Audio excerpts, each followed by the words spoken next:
i7 ગુજરાતનો અવાજ।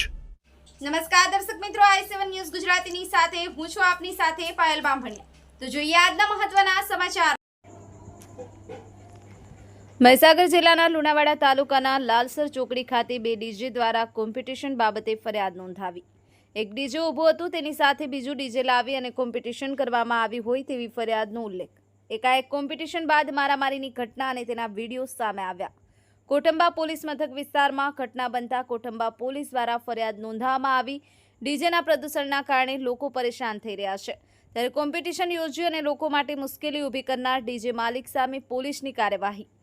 બે ડીજે સાથે રાખી અને કોમ્પિટિશન યોજના અને ત્યારબાદ મારામારીમાં બે લોકો ઇજાગ્રસ્ત। કોટંબા પોલીસ દ્વારા આરોપીઓને ઝડપી પાડવા માટેની તજવીજ હાથ ધરવામાં આવી। પ્રદીપ કુમાર ચૌહાણ, સચિન ચૌહાણ, કલ્પેશ ઠાકોર, અજય પરમાર, જીગર ઝાલા અને અન્ય માણસોના ટોળા સામે ફરિયાદ નોંધાઈ। i7 news Gujarati, Mahisagar.